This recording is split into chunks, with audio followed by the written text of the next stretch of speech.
So, I guess I should start off by asking a very logical question. It's not even a spoiler because even the trailer does it too. This movie opens with a prologue.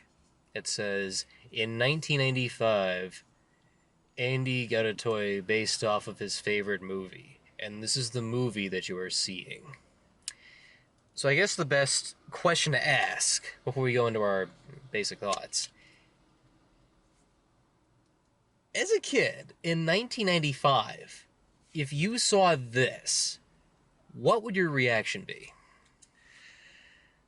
I probably would have liked it, but it didn't feel like a '90s movie. No, no, Like I could see this being like a no. mid 2000s movie, but if you're gonna have it be like a '90s movie, you need to have that '90s cheese or whimsicalness. Like not all '90s movies were cheesy, but they had a certain feel to it. I mean, they just had a certain feel. Mm-hmm. And, I did like this movie. It's not my favorite Pixar film. It definitely had plenty of flaws, but I liked it more than I was expecting. And it was way better than the Jurassic World trilogy!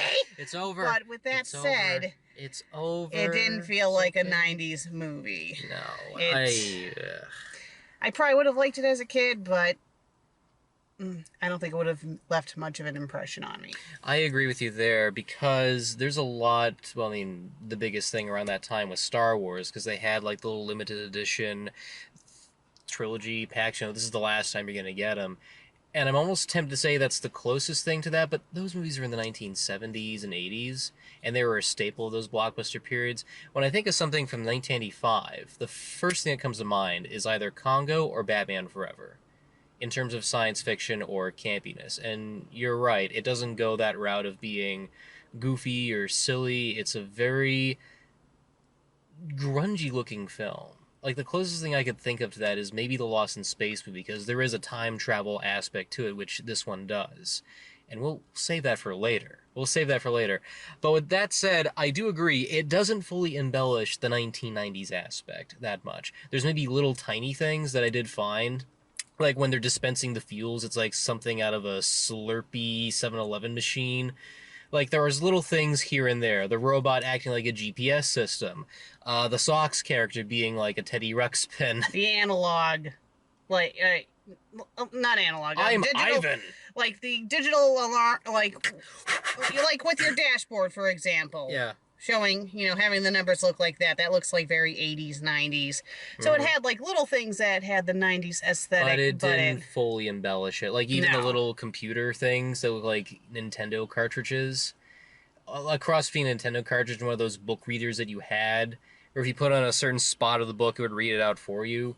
Like there were little things here and there, but it didn't completely engross itself in it. I was kind of expecting that. I thought that would have been interesting because if they are going to go that route and make it something for the 1990s, go bonkers, go silly, do something really absurd like Buckaroo Banzai or Soak Yourself In. But like I said, the only movies I can think of that came out in that time that really were silly sci-fi films is Congo and Species. And the more I think about it, those little cocoon egg sacs, you see what they kind of do remind me of Species in a sense. Yeah. But I was too young to see Species, so there you go. Yeah. Not a bad movie. Same thing with Lightyear. I thought it was okay. Yeah. If they just cut that prologue out, it would have been fine. Yeah, because it's like we get it, but it's like you could have just had it be its own. Because we all know it's not supposed to be the well, most of us know this. Yes. Key word, most of us. Are we going to talk about the fact that Chris Evans is voicing Lightyear? Because I was okay with him as Lightyear. Because he did have the mannerisms down, and Tim Allen is iconic. But I don't know what it was. I feel like he really was nailing the iconic moments, the pauses, the fact he's constantly talking and monologuing to himself. Maybe a little too much, to be honest. But when I heard his voice, I'm like, yeah, there's a little bit of a Tim Allen in there. I'm not hearing, like, Chris Evans coming out of it. There is this chipper, like, serious, like, hands-on kind of manner. It definitely felt like a Tim Allen-esque kind of personality, just the way he's channeling the character. But at the same time, I didn't think he was that interesting. Yeah, out of all the characters, like, I liked his crew a lot better than him. Like, some of them. Some of the crew, but I'll let you go first. Like, I liked the Robo Kitty. I liked Izzy. Socks was good. The thing that made me creep out from the trailer was actually entertaining, a little robot cat. Yeah, well, I obviously have a Meow, soft meow, spot meow, for meow, meow, meow. cats, so, I didn't mind the other two. I mean, I liked the ex-convict. As for the other guy... Oh, the pen. Ooh, my suit has a pen. Do yours have a pen? Yeah, he was hit and miss.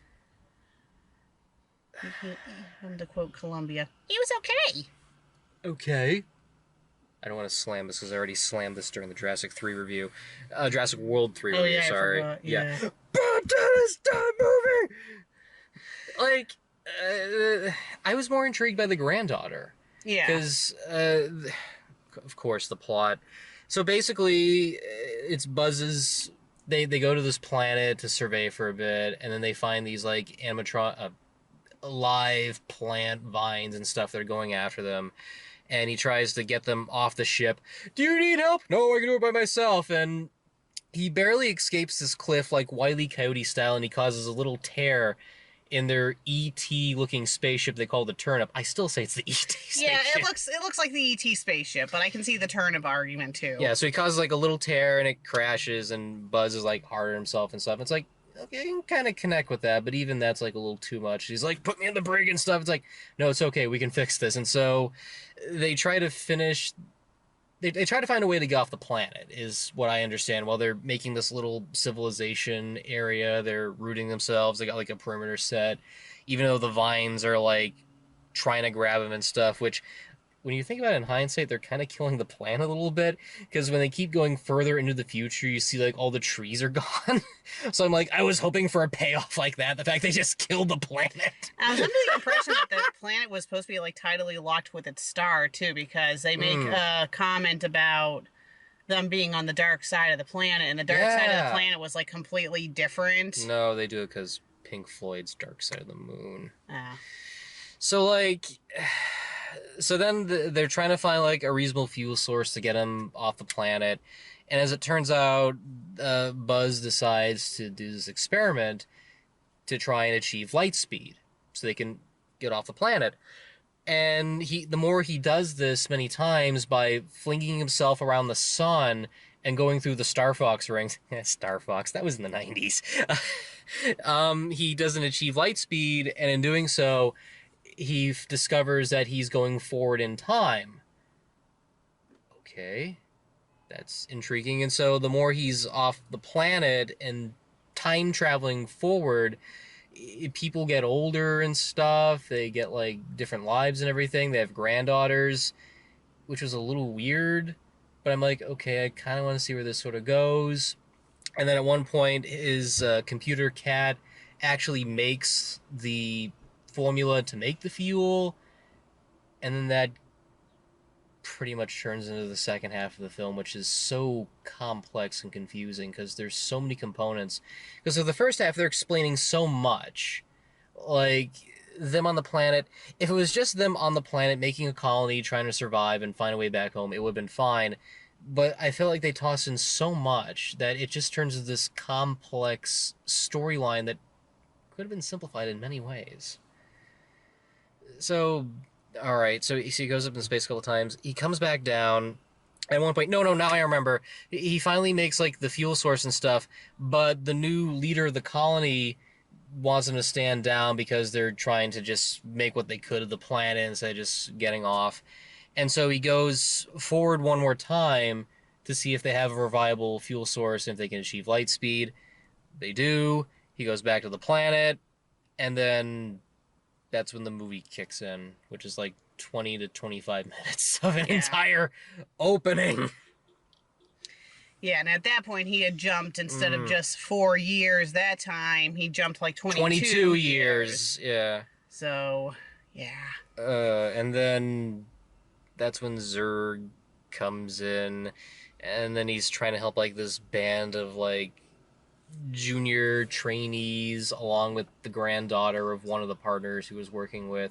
That's the one thing outside of Socks I was holding on to, because I'm like, okay, there's an interesting plot line here, because now he's working with the granddaughter of someone that he was with and trying to carry it on and pass the torch to, and she's afraid of going into space, which is understandable. I wouldn't say that. Would that be more of a fear of like open spaces as opposed to space? I just realized that. Maybe it's just me, but like, wouldn't that make more sense if it's like a fear of wide open Well, spaces? no, it's because space is a void. Oh, it's endless. That's why she Okay, was afraid of okay. it. I was a little She's not afraid of lost wide there. open spaces. All It's right, being in space. all right. I had to think for a second because fear of space. I'm like, I don't want to confuse the two together, and I know you're into astronomy, and I want to respect that. I really, really do. But yeah, this was just so complex to take in. There were good ideas, so I'm not writing it off as a bad movie. There are No. things I am picking apart and saying, this is good, this is good, this is good. That probably needs a little more work. It could have gone into so many different directions. Like, I don't know. I think if you took out the time travel stuff, it would have made for something interesting. Like, maybe they try to set up a whole colony on the moon. You know what? Don't make it a movie. Make it a series. Like, just make it a series. 86, the movie idea, and just make it a series on, like, Disney Plus or something. I know there's the cartoon series they have with Patrick Warburton as Buzz, but I think that would have given them a lot more leeway to develop these characters, give them a whole world and environment. Jam packing it into, like, an hour and 40 minutes is really tough. And this is coming off of seeing the six-part Obi-Wan finale, the six-part Obi-Wan series, because that had a lot of time to embellish the environment, the characters, bring Darth Vader in, and everything else. And that, I think, was going to be a movie. So to see that as a series and just give it the amount of time and energy needed to expand them on the characters, make them interesting, the worlds and environment, comparing it to this, which is putting so much stuff and literally sandwiching it, I would really have a hard time following some of this stuff. Because I have to keep reminding myself, okay, so it's in the future, this is happening, that's happening. And the only elements of the future they do play around with is kind of the food that they eat, which is. The weird thing with the sandwich. But even earlier too, when they have like the little frozen TV dinner, they snap and it explodes and turns like a wad of spam. And then you have the meat sandwiches, which is just 2 loaves of ham with bread in the middle and pickles. I don't know. These things are kind of weird. Oh wow! I would not like that because if bread gets soggy, and that would definitely. There's a gag where like they escape out of this little this holding area to get a device, and one of them goes, "Oh look, a vending machine! Let's get snacks!" And so he gets the sandwiches out of the vending machine. You see the vending machine fall. I turn over to you. You think that vending machine had a really good life? The movie, to me, like, I didn't mind the time traveling stuff. I think my problem with the movie was that it had a lot of nods to Toy Story, which at first was fine, but then it kind of got a little much. Yeah. And the twist was interesting. It was interesting. But to me, you want to go into spoiler mode? Yeah, why not? Okay, so we are going to do a spoiler, so if you don't want to be spoiled, stop watching now. Okay? Okay. This, ugh.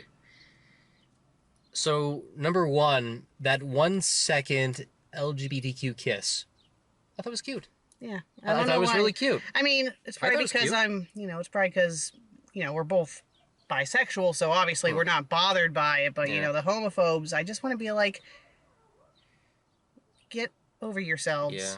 This is the future. You need to put up with us. If you don't want to, then that's on you, but you need to get with the times. My personal issue is it's nice to have little moments like that sprinkled in, but if you want to go all out, make a movie with a character that is LGBTQ. Like, it's they did. They just, it wasn't the focus. It was just, they were subtle about it. It wasn't like freaking, and I did love the live action Beauty and the Beast, but I will say the whole thing with LeFou was so obnoxious.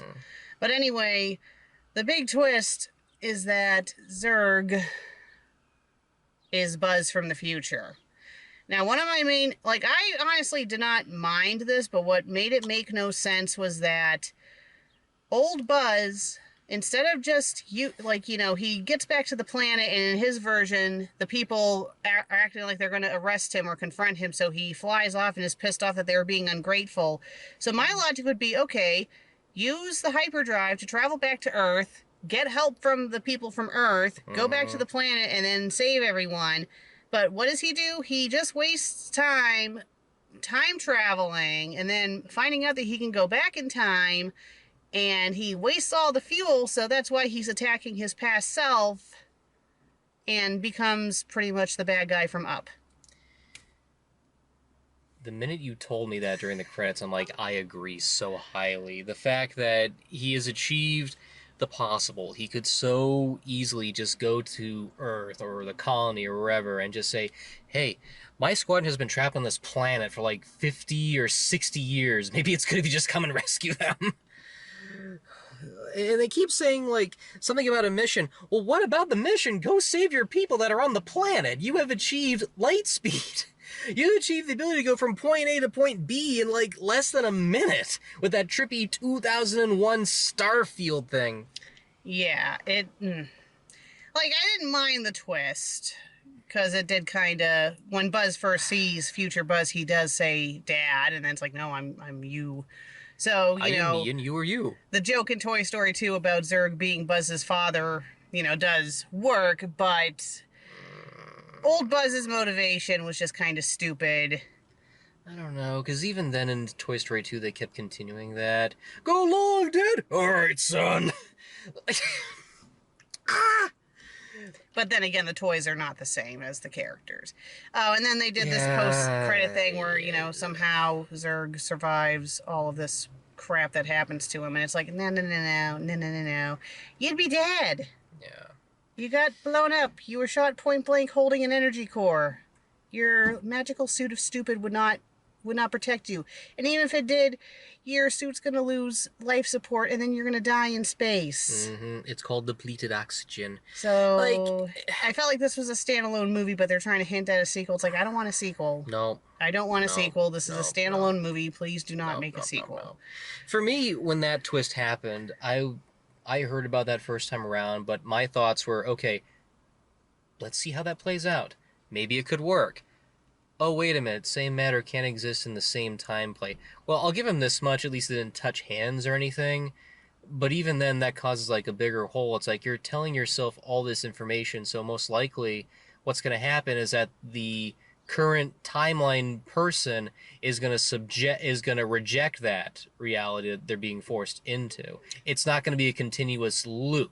Yeah. Well, I also felt like, if you exist in the same time as your past self, you're in like a different parallel universe, and that's how you can get away with existing, because not everything's going to have the same logic as Back to the Future, you know what I mean? I know. But how it was executed and just old Buzz's motivation was just, to me, really the more you think about it, the more it's like you're just being a bad guy. Exactly. It just didn't work. And the fact that the first Buzz goes in time so many times, and then when he goes into that alternate timeline where Zurg is invading the planet and he meets those people, and the fact of the matter is, if he just went on his selfish way and just decided to take over the thing just so he can get like the core and go further into the past, it's like the whole idea is if he didn't meet those people, he wouldn't have been a better person, things like that. Oh, okay, fine. That's I can understand that. Yeah. It just felt so clunky in execution. Yeah. It could work. I get it. You're looking at the man in the mirror. Be the better person. It just felt weird.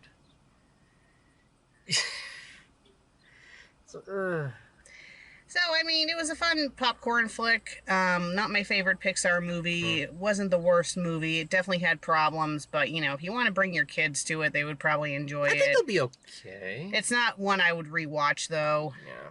So. This was alright. I mean, I wouldn't go out of my way to see in theaters. I'd say maybe a matinee or a rental.